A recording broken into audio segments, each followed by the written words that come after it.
Well, good evening. I could say to some good afternoon and to others morning. Where my cousin is, it's morning there. So I want to say hello to everyone. Glad that you're here. Thank you for stopping in. My name is Leslie Montgomery, and you are tuned into LKM Kingdom Living Leslie's Lessons Learned.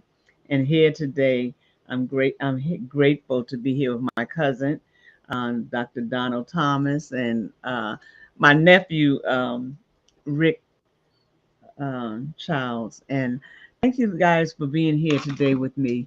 I know that we want to have a health conversation. You know, we're always talking about health and we're always talking about living healthier. And I want to say to Tiffany and to Wanda, hey, how are you doing? I hope you hit the like sign, subscribe, and share. I would appreciate it so much. So last time we were on, um, we talked about uh, foods and things like that. And this time, I'm kind of just going to put it in Rick's hands, and we can go from there if he doesn't mind.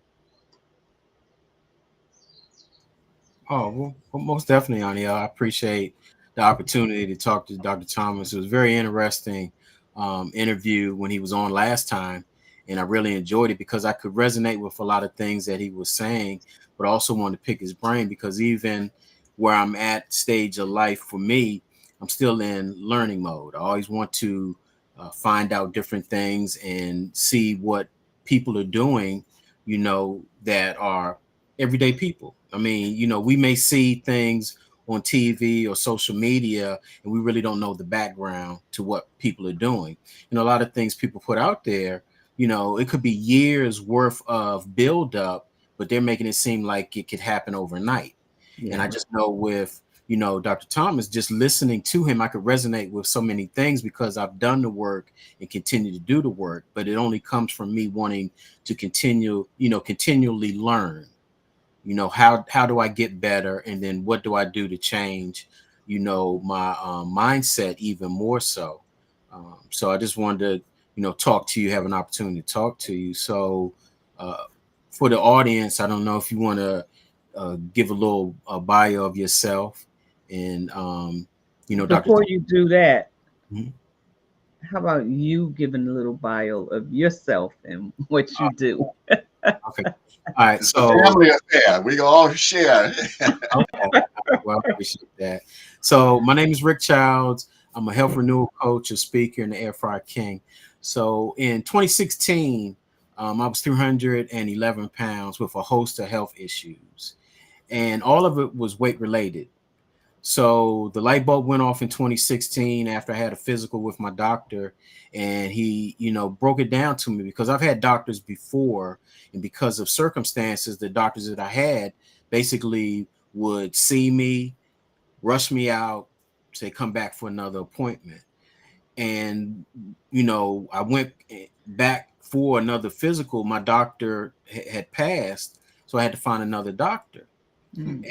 And my wife was always telling me about her doctor, and I said, well, set me up with an appointment. And I went, had a physical with him, and what I loved about him was that he sat down with me and he broke things down. He didn't rush me out. Actually, he was playing his guitar. He prayed over me, and he just connected, and I felt like, okay, this is somebody that's caring about me. He's not just pushing me out the door and telling me come back. The normal thing is that a doctor that's not really, to me, that's not really engaged is going to tell you, come back, lose weight, do this, do that, but don't give you any kind of direction, just more or less. So, long story short, left from his office motivated, got into a weight loss boot camp, lost 122 pounds, actually 188 pounds with my wife. We did it together. She lost 66. I lost 122 in 7 months. And I All right. did that naturally. When you tell people this, a lot of times they may think is either had surgery or you on some type of magic pill or something. But what I tell people all the time is that consistency, we're consistent one way or the other. If you find the right way to be consistent, you'll get the results. And that's what happened with me. And that started the journey for me. But the other key and last thing I'll share is that I would always let people know it's never too late, because when I did that, I was 53. I'll be 61 in March. And I know that if you continue to learn the process and understand that you don't have to know all of it, just know some of it, and then be consistent with what you know, and then you'll get the results. So that's yeah, good. just a little bit. Well, wait a minute. Did you say your doctor was playing a guitar? Is that what Yes. you said? Yes. Yeah, he was he was definitely a very spiritual person. Mm-hmm. And what I loved about him is that after he saw the results that I had, he asked me to talk to one of his patients, Wow. and to talk to actually the patient and his wife, just to motivate them to see. And like I said, when you have an everyday person that's doing the results, not an entertainer, not an athlete, that they're getting paid to do it, or they have special things in place to do it. But when you have the everyday man that can do it and can tell you and show you, I think that speaks more volume than the like I said again, the entertainer or the sports athlete. Right, right, right. Most certainly. Yeah, it does. It's more um, authentic a lot of times, because a lot of times they're just getting paid, That's what it comes They're down to. just getting paid. Yeah. So, Well, to follow up with that, as you say, the average man, when I got involved in all of this, as a child, I had illnesses and I had respiratory illnesses. And at the age of 12, I had a knee disease. So I lived in pain just about every day of my life from the age of 12 with something called Osgood-Schlatter disease. Very common among active boys from running and jumping. But now that you have girls that are involved in sports, it's girls are having it as well. And I had, as Leslie would tell you, I had a mother who was always big into what would now be considered high fiber diet. So anything to do with greens and vegetables and fruits. And even I can remember as a 5-year-old child eating salads. Things that's considered to be health foods nowadays was something that was pretty common. Of course, typical Southern diet. I ate all of the, pork chops and bacon and everything else. And as time went on, as I got into my own personal health, I saw the value of making certain changes. And as you say, one of the whole things about this, especially in the Black community, is that unless it was an athlete or an entertainer, people didn't really associate anything to do with health as something important for our community in general. And from the earliest days when I was in high school, I started doing research as far as what's now referred to as minority health disparities. I went to the Heart Association, and when you look at what groups are high for heart disease, African American. Go to the Cancer Society, what groups are high for that? African American. Go to the Diabetes Association, what groups? African Americans, Native Hawaiians, Native Americans. So I saw a trend, that for some reason, as much as we have a lot of political information in our media, the average Black radio station or Black website, look and see if they have an ongoing health column. Very often, no, they do not. So as they say, my people perish for lack of knowledge. And if they're not going to get it consistently, then it's a void. And, as you say, the whole point of being the average man, the whole thing with that Guinness Book of Records is that it's the average person. And for the average person to be able to do something that demonstrates what these things are all about, it resonates more with people. Jack LaLanne is someone who kind of inspired me because he pulled those rowboats on his birthday. But Jack LaLanne was always somebody who wasn't just talking it, he was willing to demonstrate. And well, so wait a minute. I got to stop you for a minute. mm, I love Jack LaLanne, but how Mhm. many average people that's in the Guinness Book of Records? That's what I want to know. oh, Not just one time, but 3 times. I am an OG, original Guinness. I Okay. I was in the Guinness Book of Records before there was an entry fee. It's a $600 entry fee now. I never had more than $500 total for any Guinness record that I went for.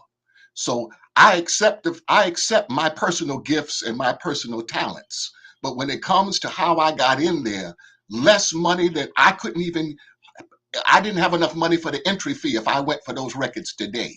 So as I said to somebody, it wasn't about who I knew, it was about what I knew and what I was prepared to demonstrate on a budget that wouldn't even get me the entry fee into the Guinness nowadays. So no, I'm not a normal guy, okay?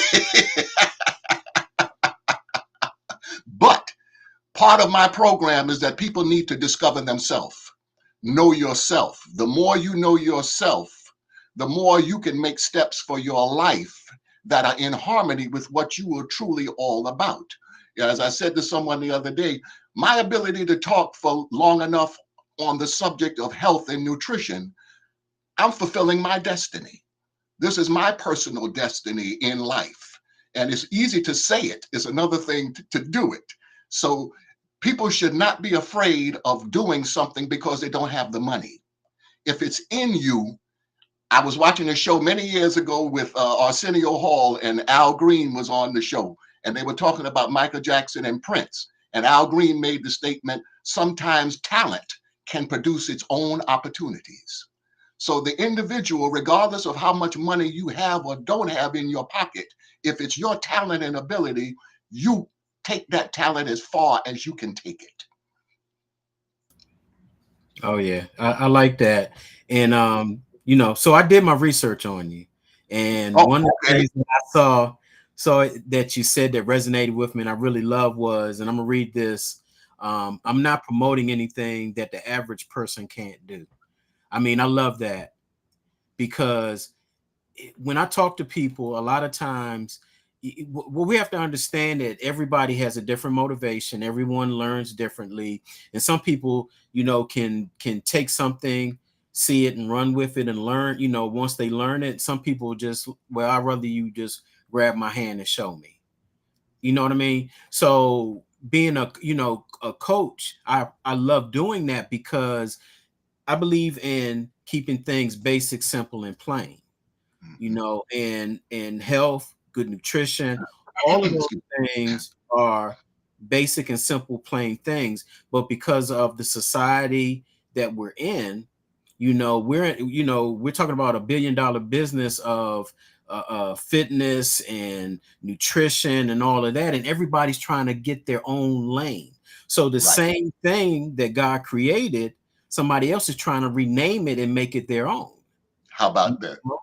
So that they can profit off of it. But and only thing they're doing is they're setting up a revolving door for somebody to come in and then keep coming back. My thing is teach people what we call as team is teach, empower, assist, and motivate. I want you to learn so well that you're teaching somebody else, that it's just inside of you.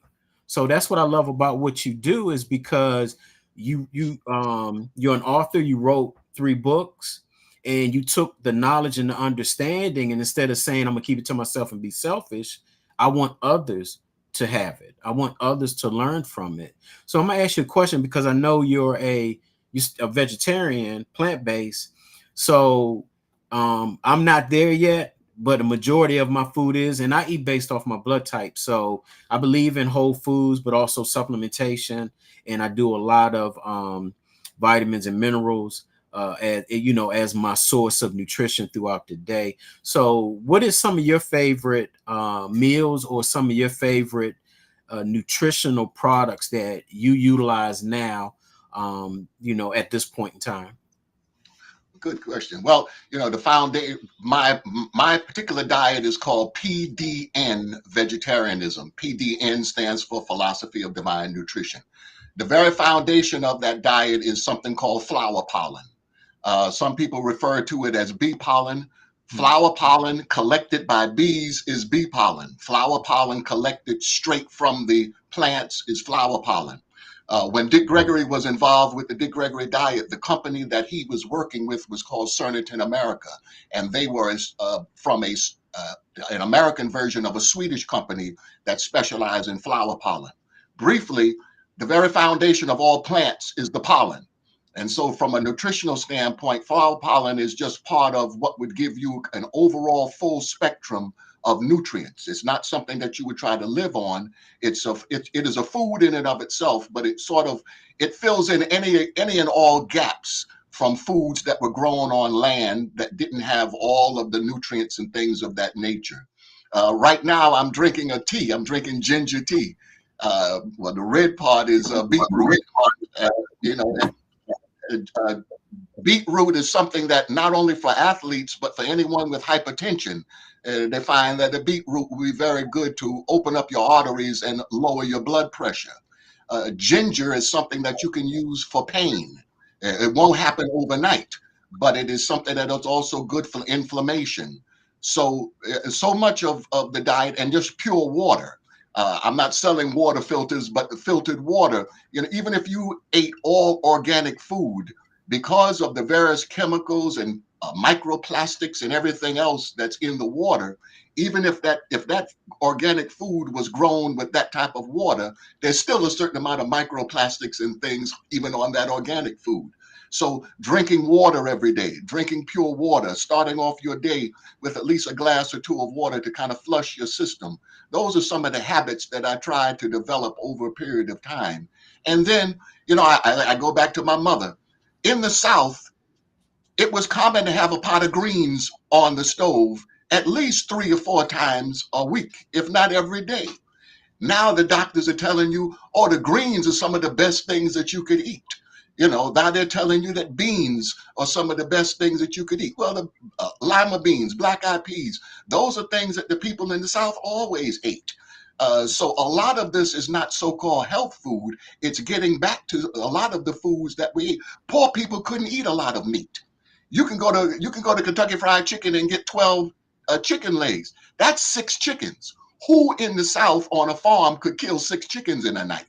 So we can eat so much more of the things that we never ate that much before. But the people in general used to always eat a diet that was high in fruits and vegetables. So it's not like you have to change. You have to get back into the habit of actually doing it and staying away from the processed foods and the junk. Oh, yeah. Most Can definitely. I ask a question? Go ahead. They're saying now that kale is not good for you. That it has because of thyroids. Have you heard? Well, even like say spinach and kale, there's some people that can't handle what they call oxalates, which it may form kidney stones. You would have to eat a whole lot of it unless you have a kidney issue. And that's one of the things. Everything is good, but if you have a particular condition, things may not be as good for you.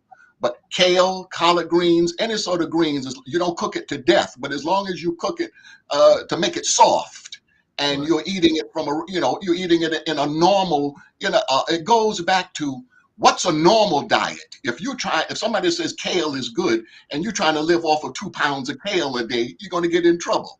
If you eat it just like you normally ate the greens, then you're fine. But if you do have any kind of kidney issues, then things like kale and spinach can create or contribute to stones, kidney stones. But so that's something that you need to, that's why in my book in 1986 and in 2011, I have a 3-page copy of my blood work. I'm claiming I have a healthy diet. I'm not anemic. Here's the proof. I'm not B12 deficient. Here's the proof. And so that's part of it also, is just to basically say to people, common sense may not be as common as we think, but if you eat a diet that is normal,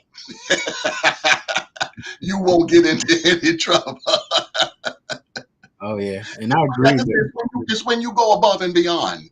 Water is good, so you're going to try to live off of water for 3 days and so on. You could have kidney problems. You could drain your system of all of your nutrients and so on. So if you just take things sensibly, you'll stay in. You don't even have to. You don't have to be a scientist to eat sensibly. you need to always keep yourself aware. The medical doctors keep up with the medical journals because there's always new knowledge, as Chris was saying. Knowledge is ever increasing. You know, the first book I wrote was 1977. Nutritional knowledge has greatly increased since 1977. And so if I took the attitude, oh, I know it all now, I don't have to study anymore. No, you always want to keep an open mind because there's always new research going on. And even if the research is funded by, you know, if somebody says blueberries are very good for your overall system and the blueberry industry funded it, as long as the science is valid, it's good. But that's why people have to always look at, okay, who's funding that research? Because quite naturally, hey, if I'm the tobacco industry and you paying me to do research, I'm not going to come up with research that tobacco is bad for you. You know, so you always have to don't just rely upon one source for your information, even when it's say with greens and so on. Listen, get other sources, even sources you may not agree with. Go to them just to see, okay, what are they saying counter to what I think, and see if what they're saying makes any sense at all. But rely upon a broad range of information and not just one thing. As I say, nobody became a doctor reading one medical book. No one became a lawyer reading one law book, nor did they become a doctor or a lawyer studying under one law professor or one medical professor. They studied many books with many people. So keep your mind open to what you can learn. Yes, I like that. I definitely agree with that. So one of the things I know you were saying as far as uh, do your research, and there's so many things that um, are in place now that people are still kind of paying attention to and utilizing. Like one of them is the BMI, which doesn't apply to us, and I'm saying it doesn't apply to Black folks, but it applies to us when it needs to be utilized for whatever reason. And I think there's a lot of tools out there that's outdated, and there's a lot of things that people follow that doesn't really work for us. So what you were saying earlier too about our nutritional needs compared to another race's nutritional needs is so important. So even with the kale, you hear it, you still need to research it, because too much of something, doesn't matter how healthy it is going to cause you issues, like what you were just saying. So, thank you for that point. So your 3 books that you wrote, all of your books are on nutrition? Yes, nutrition and fitness. Nutrition and fitness. Nutrition and fitness. Jump rope in particular. Okay. To show you, I had knee surgery, and while I'm laying there in the hospital, I had several magazines, and one was a Runner's World magazine that talked about rope jumping. Go back real quick. My nickname used to be Spider-Man, because not only did I collect Spider-Man comic books, but I used to jump off roofs and everything else along with all the other kids in Brownsville. And as I'm laying there in that bed, this is before arthroscopic surgery, so I was in the hospital for something like 13, 14 days. And I'm reading this magazine article and talked about rope jumping, unlike running that has you coming down 3 to 5 times your weight. Rope jumping requires you to be light on your feet and up on your toes. And as time went on, about a good year and a half after the surgery, I started jumping rope. And I developed a jump rope exercise program called New Jump Swing. When I got here to Hawaii, the American Heart Association, one of their largest fundraisers is the Jump Rope for Heart. And they declared me as the celebrity chairperson for that Jump Rope for Heart, and they sent me to more than 60% of all the schools in the state of Hawaii to promote heart healthy nutrition and jump rope skills. And one of the things I always say, the same rope that was used to take our life is a rope that I'm using to promote health. Yeah, I love jump rope. That's it's an excellent exercise. If you don't have equipment or have the ability to be able to get to the gym, that's something that you can definitely utilize if you don't have major knee issues, and it's great cardio for you also. One of the things about new jump swing, because I do have knee issues, is that you swing the rope at least a third, if not a half of the time. So you're not just up there jumping all the time. Anytime you want to take a break, you just don't stand there. You can swing the rope and get a good upper body workout at the same time. The whole thing with rope jumping also, as we try to get more and more Black men into health, that jump rope is something that he can relate to. He's not going to be afraid of that. As a matter of fact, he can see himself in Sugar Ray or Ali or whoever, but he'll do it, you know. And whatever we can do to encourage our people to get into these things step by step. You know, you don't expect them to go to the refrigerator and throw everything out. But like I say, if you can just get them to drink more water every morning, you know, try to eat a fruit at least once a day, you know, just things that you have to, the greatest journey starts with one step. And when so many people look upon this whole thing as something strictly for the white society, that's one of the things that we really have to work on re-educating our people about. Health is for every human being. I am the former president of the board of directors of the Hawaii Protection and Advocacy Agency. Protection and advocacy is dedicated to the human, legal, and civil rights of people with disabilities. African Americans have some of the highest rates of disabilities in this country. And so anything that we can do to try to get our folks into a frame of mind to understand, as I said, as a Social Security advocate, don't work hard all your life just to wind up giving the money to the doctor and the pharmacist, because that's all you can do now, because you burnt yourself out, you know, and you didn't look after yourself. Rolls Royce still needs maintenance. You still have to take care of yourself, you know, and that's really a big, big thing, just to say to our people, I don't care who you are, nothing improves if you just let it go. You have to take care of it. Your car is not going to improve if you don't take care of it. You know, your house is not going to improve if you don't take care of it. And you're not going to improve if you don't take care of yourself. You know, and it's hard, but that's really the way to go. And as I said, if you can get people to just say, okay, how did your grandmother eat? How did your grandparents eat? We don't even talk about health food. Just think about what they ate on a regular basis. And you go from there, because they weren't eating processed food. I remember my mother said a candy was a luxury maybe on a Saturday. And it was like one piece. It wasn't like it was a whole bag of candy, you know. So if people go back and just look at how the old folks used to eat, they will see, and some of those old people are living better than the young ones right now. So, you know, so, you know, you really just have to emphasize, let's just go back to what we used to do and see how much of that was really very good for us. It was always good for us. We just didn't appreciate it. Yes. Yeah. And I will agree with that, because one of the things that I've seen over the years, especially in the Black communities, that there's been an influx of dialysis centers.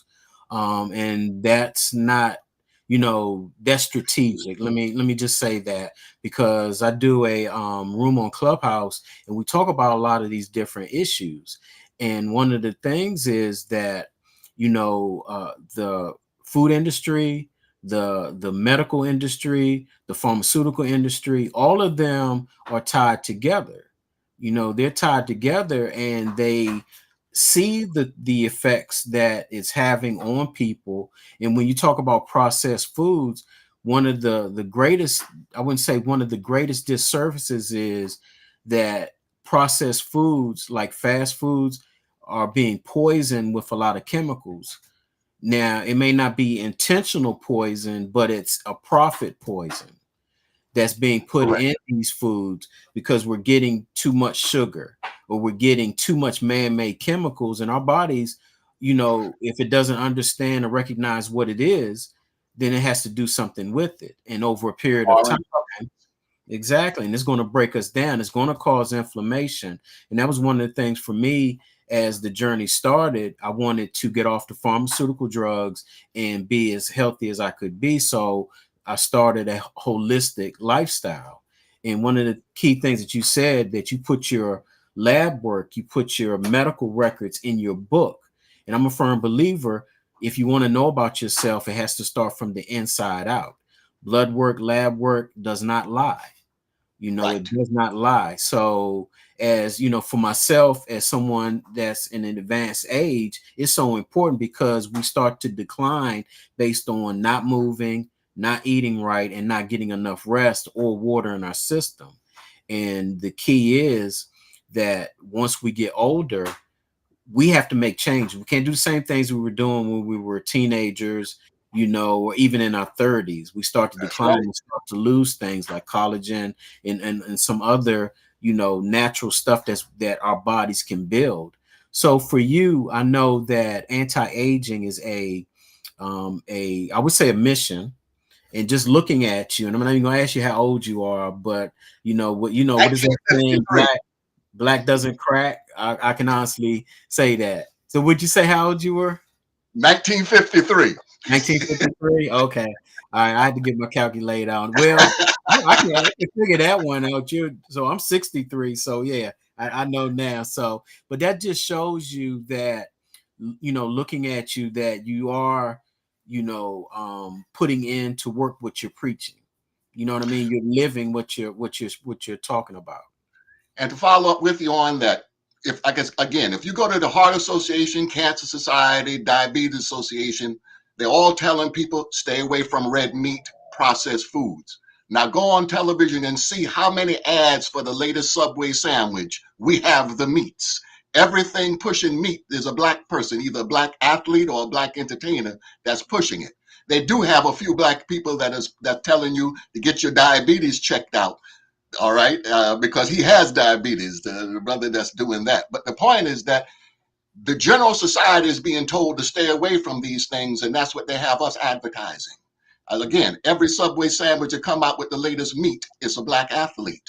You can hear the voice, we have the meats. And so as they're telling the general society to stay away from these things, they have to make up for that loss of revenue. So they're going to make sure they push it on us. 30 years ago, they documented the fact that the menthol cigarette was marketed heavily to the black community. That menthol causes you to draw in that smoke even more. Black man has one of the highest rates of cancer of the lung, cancer of the esophagus. So, we have to understand that second-class citizenship is bad for your health. Not only is it an issue of civil rights, it's an issue of human rights. Nothing improves that is being put down or is being denied. If you're being denied full access to life, liberty, and pursuit of happiness, well, part of that life is health information. There's nothing in the first year of the Trump administration that explains why you had one of the lowest unemployment rates among black people. The Affordable Care Act for 8 years made it possible that people who were too sick to go to get a job now had insurance that they could get those things taken care of, and they could possibly go back to work. So it's one of those things where they know that we have some of the highest rates of arthritis and some of the highest rates of diabetes. So politically, we're going to pass laws that say you can't give people food or drink when they're on the line to vote, to make that voting experience more difficult. If you have diabetes, you need to have something in your system at some point. If you have arthritis, it's hard for you to stand up. And they know that the wait time in the black community for voting is longer. So anything that they can do to make that whole experience more difficult, they're using our poor health as a way to also disenfranchise us. So, a sick soldier cannot win a war. And you can't go into the military unless you can pass the physical. Yes.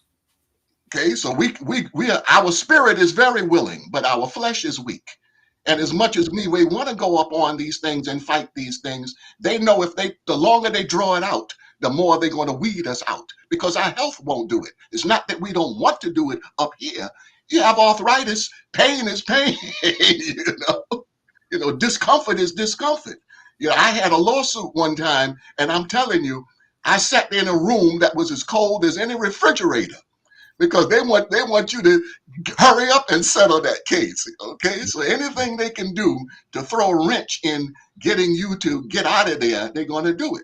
So, I always try to get across to people that there's a direct relationship between civil rights and the health of people of color. Minority health disparities is not just black health. Hawaiians have some of the highest rates of heart disease and cancer. Native Americans, Native Alaskans, most of your so-called Chinatowns are in heavily congested areas. So there's a lot of diesel fuel and other fuels. And so in the Asian areas, they have higher rates of respiratory illnesses because of the concentration. And, you think of Chinatown, and you think of all the buses and the trucks and everything that goes through there. That's a heavy amount of air pollution right in that area. Years back, somebody said to me, oh, water pollution has nothing to do with Black people. Well, ask the Black people in Flint, Michigan, if water pollution has anything to do with them. And we find out environmental racism.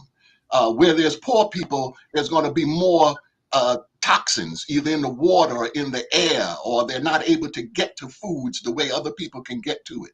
So the more we can kind of show people this is not a separate issue from civil rights, this is a part of your civil rights to be healthy and to be able to obtain the things that you need to stay healthy. Oh, yeah. Yeah. Thank you for that. Because what you just said about Flint, Michigan and the water, just understanding that, the community is not getting the support. The government, could come in there and they could do, the things that they needed to. But again, because it's not their people, it's our people, now we're on the back burner. And, just like when you were just saying about food, like food deserts are such a big thing, because I do a lot of the shopping, for my family. I get to see the difference in one community, same store, but one community shows the quality of food, the amount of food, and then even the due date on food, that there's such a big difference. And we're getting the tail ends of stuff. We're not getting, the quality of food is out there. And it's declined even since, COVID happened, because a lot of food industries lost a lot of money. And we're the ones that are suffering from that now, because the prices have gone up, the amount has lessened, the quality is cheaper. And again, like you just said, and I didn't even think about this part, was the effects of our health, not just from our health, but affecting us to be able to vote or to stand up and fight for ourselves. We're too weak. Literally stand up and fight. Exactly. So it is such a when you really start and look at it, it's such a thing that you never really look at all of the whole picture of it, the big picture of how stuff is connected. So I thank you for definitely pointing that out, for sure. So you look at the same people who would be considered right-wing or just straight up racist. Those are the ones who fought the Affordable Care Act. You see, those are the ones that also, when you go back further, those are sort of people who fought public school education. The very idea that my child is going to get an education. That Donald Thomas is from Brownsville, Brooklyn, New York, the hood. The fact that I could sit up here and write books on health and nutrition, that was not what they wanted to see. Okay, if you go to Netflix, has a show called They Clone Tyrone. And the whole point, they clone Tyrone because Tyrone is a gangbang and a drug pusher, and he guarantees that nothing improves within the neighborhood. Okay, they ain't gonna clone black men breaking 3 world records in Harlem. Okay, of which I am. To this day, I still have organizations that refuse to even acknowledge me as a world record holder in the field of vegetarianism and fitness to this day, because it's not that is not their agenda. Not only don't they want to see me do it, as I tried to explain to someone the other day, I am the Hank Aaron of vegetarianism. And if you know the story of Hank Aaron, then you understand the Guinness Book of Records tells us that Hank Aaron was in there twice, once for beating Babe Ruth's record, the other one for receiving more mail in 1 year than any private citizen. Guinness Book says that he received 900,000 pieces of mail the year that he went for Babe Ruth's record. They also say 300,000 of that 900,000 was hate mail. And so as I explained to people, if you're going to send hate mail to a black man because he can take a stick and hit a ball farther than a white man, what do you think those same 300,000 think of one of the boys from the hood who can talk longer and stronger than him, his son and daughter? Not in the name of restaurant menus, phone books, or Dr. Seuss, but in the name of health and nutrition. That's the last thing that they would want to promote. And so, as I say, I've been in the Guinness Book since 1980. I still have vegan and vegetarian organizations that refuse to acknowledge me. I must be doing something right. Yeah, you definitely are. And keep doing what you're doing because it's so important. You know, one of the things that I've learned is that, you know, keep showing up because there's always, because, you know, we can get in our minds and kind of say, okay, people don't want to hear what you're saying. You know, I know I've done that myself. And then I had to realize is that there's always somebody that needs to hear that message. Just one person. Just one person. You can't save the world, but if you are able to impact one person, you've done something. You know, you don't have the resources to address the masses. You know, you're not the president of the United States who can call a press conference and the world listens to you. You're just one person. As I say, I was just one person that had some information that I felt, if you will, compelled to present to my community. And once I presented it, as a friend of mine said, he said, you dropped the knowledge and then you went to Hawaii. You didn't try to start any the cult of Donald Thomas.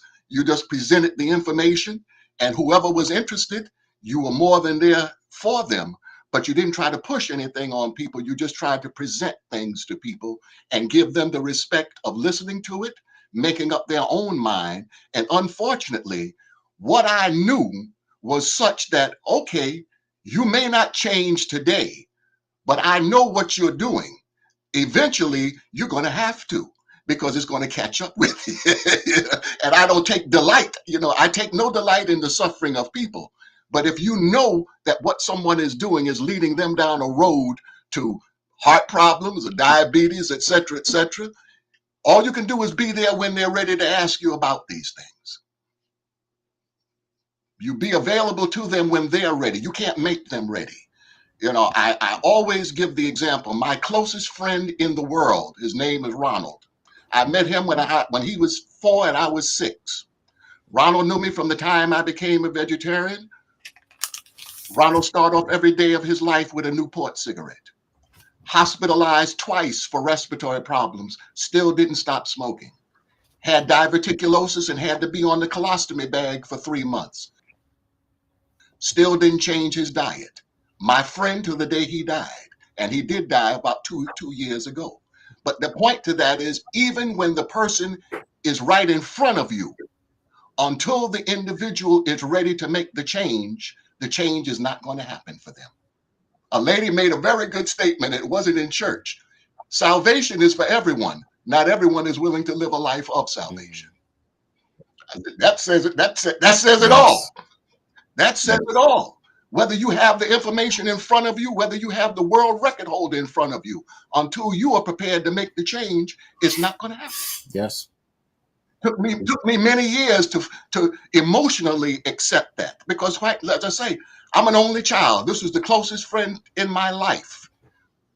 Came to Hawaii every other year. When I got on the plane to move to Hawaii, he was sitting next to me. My man, my main man, my ace boon coon. He still was not prepared to make those changes. And it took me a certain amount of time to really accept the fact that until the individual is ready, they are not going to change. And it's not about they don't have the information. They are not motivated at this time to change. Yeah. Yes. Yeah. I like that. So you focus on the people who are, and you love everyone. You respect everyone, but you take time with the ones who are showing interest, and you show respect to everyone, but you can't stop for the ones who are not interested. You focus on the ones that are. Yes. Yeah. You definitely hit a point on that, because I was at that place in 2016. I was in that place. Like I said, I was going through all of those health issues, and anything could have taken me out right then and there. And I wasn't ready to hear it, but my wife stayed on me, and she stayed in my ear, and she never gave up until the light bulb went off. And then once it did, I took off. But, God knows what you need. He gives you what you need, and he puts you in the right place, because in doing that, understanding and getting my health together, and then taking it, because I've been down that road before of losing weight. And I didn't do it for health reasons. I did it for more vanity reasons. I did it for more being tired. And I was doing it from a physical standpoint and not from a spiritual standpoint. That was what the difference is now, that it's spiritually aligning me and leading me and not the physical part. And it put me in a place where, I know you were talking earlier about disabilities. So my wife and I, our son, he's 14 now, he has high functioning autism. And he was going through a lot of what we call meltdowns at a young stage, when we didn't know what was going on with him. And his pediatrician, and I'll never forget, told us he probably needs to be on medication because the ADHD, could never sit still or anything like that. And my wife and I, we decided against that. We decided to help him through his nutrition. So we started changing some things, adding some things, and researching and seeing what would help him. So now he's a 14-year-old that's not on medication. He's calm. He understands his disability. He thrives in it. And I can say this today because I've been in a group with men that are younger than myself, and children are younger. And I'm hearing these stories of them having their children on medication, and they're, and having to adjust their medication because of the things that are happening, and for me, I didn't have anybody around me when this was happening. It was just me and my wife going through, and me as a Black man that's looking at my son, I was in denial for the longest time. So I was, it hurt my heart to see these men not know that they have options, Right. And that's the thing. Right. And if I keep quiet with it, they don't know. Now they know, Right. and they have an opportunity and a chance to say, look, I can do something different, because again, everything we need to heal us is on this earth, but Exactly. so I thank you, for definitely sharing that. And and again, part of my background is in both mental health as well as developmental disabilities, and there are so many non-drug therapies that people with mental illness or even developmental disabilities can get into. And I've had the opportunity of being part of programs that really help people. I was working with people that have been in the mental hospital for years, and various programs, they were able to stay out of the mental hospital after that because they were taught more insight into their illness. The early warning signs, or what they call decompensation. And they could, it's like, say, when a cold is coming on, you got some early warning signs. When people are having these sort of episodes of decompensation, if they learn more insight into those things, they can handle it better. So, I went to the doctors the other day, the eye doctor. And, again, so I'm 70. So the first thing the doctor is saying is, oh, we want to give you cataract surgery. Then they gave me some eye drops. I came back after a month and I said, I have to tell you, I said, those drops have been tremendous for me. They did the eye test again. It says, oh, this reduced your eye pressure by 50%. So I looked at the doctor. I said, so doctor, on a scale of 1 to 10, how bad are my eyes? He said, oh, one eye is a 1 or a 2. The other eye is a 4 or a 5. I said, well, doc, I don't need surgery at this time. Okay, but they're going to push that because the cataracts is covered. You see, if it's a medical procedure that's covered, they're going to push it. So this is another thing that people have to always get a second opinion, get a third opinion. You're not a doctor. The doctor tells you something, you have no reason to not believe it, but the doctor is not God, and the doctor can make mistakes. You always have the right as a patient to get a second opinion about these things. You have high blood pressure, they could put you on 3 different drugs, or they could tell you to go on the DASH diet, dietary approaches to stop hypertension, and your blood pressure goes down. And you didn't have to be on all of the different drugs. But they didn't go to school for that. You were locked up where you had a physician that knew these other things. So they're always going to push the drug first and foremost. One quick thing I wanted to say with that. Go to your medicine cabinet right now and take out the first 3 medications in there. Sit down at your computer, type in the name of that medication, and next to it, type in side effects. See what you get. too many people, because everybody was one way or the other with the COVID vaccine. And I looked at somebody and said, whether you ever took that vaccine or not, you're popping antacids 3 and 4 times a day, which will ruin your bones. You're taking painkillers 3 and 4 times a day that's going to ruin your kidney and your liver. So just don't lose sight of the forest for the trees. Pharmaceutical drugs in general have possible side effects. And so what you want to do is work with your doctor. You want to take the lowest effective dose. If you're in pain and they have something for 100 milligrams, you start off with 50, even 25. If it takes away your pain, stick with the 25. You don't have to take that 100, because that's just more drug in your system that you really didn't need. So it's very important that people understand over-the-counter medication is still medication. If you go to the poison control, people are being poisoned not by a prescription drug as much as they're being poisoned by over-the-counter drug that they're popping endlessly day in and day out. So it's very important that they really get an understanding of their condition and the non-drug things you can do to help your condition. You have arthritis or other joint pain. If your insurance covers it, you can go for physical therapy. That physical therapy is tremendous if you stick with what they teach you. You can do a lot for your body with just physical therapy. Ice, I have become, even though I've recommended it for years, ice is a very good painkiller. Okay, if you have pain in your wrist or something like that, you look at the basketball game, during halftime or after the game, you see the guys in there with bags of ice wrapped right around their knees. They're not taking a ibuprofen. That ice will reduce the swelling and reduce the pain. One of the things about the opioid crisis, we as a people, when we went to the doctor and complained about pain, the doctors were not as quick to prescribe opioid drugs to us as they were to the white community. But we still had pain. So they turned a lot of white folks into junkies, okay? But we have pain too. That ice is a very good method of reducing shoulder pain, knee pain, and other sorts of pain. Doesn't cost you a thing. Don't put it directly on your skin. Put a little towel or something in between your skin. But that's something that'll make such a difference in your life when it comes to everyday pain. And the older you get, the more likely you're going to have everyday pain. Yes, yes, this is so good. We are at the top of the hour, though. I appreciate y'all being here. I'm thinking, I'm like, there's got to be a part 2 to this, because it's just, and it might be even a 3. There's so much here that is so informational that we need to know and need to understand.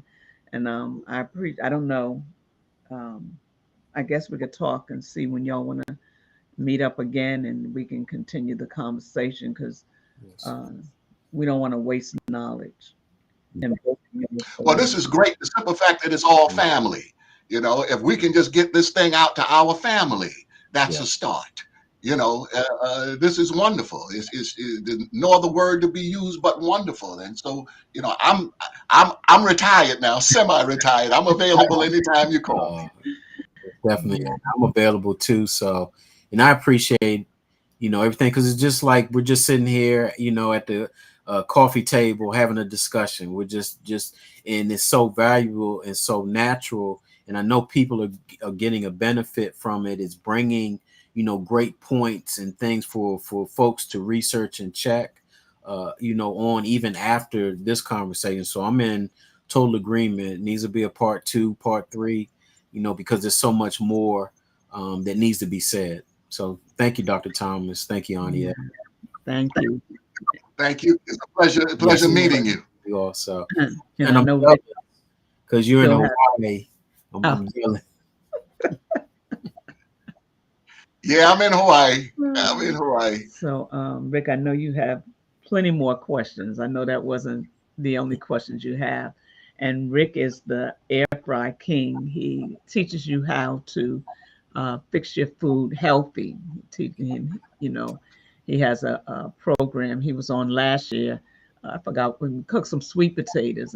I don't know what else. And he's supposed to come back on and give us some more cooking lessons with that. So I don't know if you two are available next week, but we can definitely carry it on next week if you're available.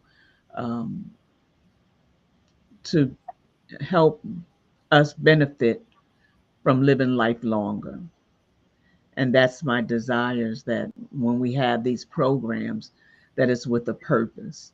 And this is a great purpose, understanding the drugs, understanding the mindset of those that give you the drugs and sell you the drugs. Because when you go to the pharmacy and you buying these drugs, it's because that's what they're giving you, and they're giving it to you, and they're making buku money off of it. Yes. And they have timelines that you'll live that while you're taking it, you know. you know. And as you're talking about the pharmacist, one of the things that anyone can do, you go to 3 different doctors and they prescribe 3 different things for you. When you go to the pharmacist, you can ask the pharmacist to do a conflict check to see if these 3, you got a heart doctor and a diabetes doctor and a dentist, and they all prescribe something for you. Well, individually, the things may do what they're supposed to do, but if you mix them up, it may be bad for you. Anytime you get your prescription filled at the pharmacist, you can ask the pharmacist to do a complete screen for you to see if there's any conflicts between the medications that you're on. That's good. That's Yes. good. And yeah, we really need to do that more often. And usually they tell us to take this, we go pick it up and we bring it home, we take it, and we don't really Right. check. Like I'll look at the list that they'll give you with the prescription, and it'll say whatever the side effects might be. But going past that and really researching it, your sister over here ain't doing that. So Mhm. Yeah, like I said, but you can have the pharmacist. That's a part of their service. They're supposed to do that for you. I had a client that he was on parole, and they were trying to say that he was using drugs. And I said, well, I want you to bring me your medications. And the guy brought me a small little bag of different medications. And as soon as you took it to the pharmacy, he said, oh no, you're never supposed to take this and this at the same time. It'll have you loopy, it'll have you drugged up. And so they said they were ready to cancel his parole until we showed, no, the doctor has got him on stuff that's messing him up. But I say you get in prescriptions from 2 or 3 different doctors. One doctor doesn't know what the other doctor is Right. prescribing. That's why the pharmacist is the one that you go to and say, okay, all my drugs, is there anything conflict with That's another good. drug? That's the thing. Yeah, and also supplementation too. You have to, there's interactions even with natural products, so you have to keep That's that right. in mind also. Definitely. Very true. Very true. Very true. And unfortunately, in America, the supplement industry is not Mhm. regulated. So you really have to kind of do your due diligence and researching supplements that have some sort of verification that they are what they say they Mhm. are. They've done studies, or you get 5 different bottles of vitamin C, 500 milligrams, and 2 of them may not even have vitamin C in it, and one may have 200 instead of 500 milligrams. That's And crazy. unfortunately, there's no regulation.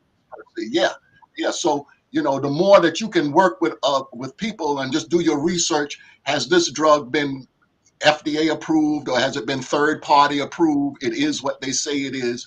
That's something that you can also get into the habit of. Mhm.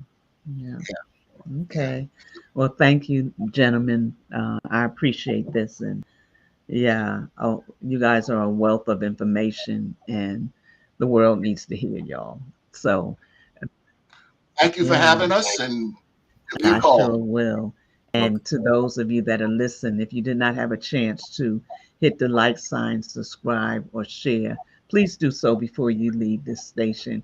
And I want to thank you so much, those that are here now, those that will be listening later. Thank you for taking the opportunity to hear what we have to say and share this.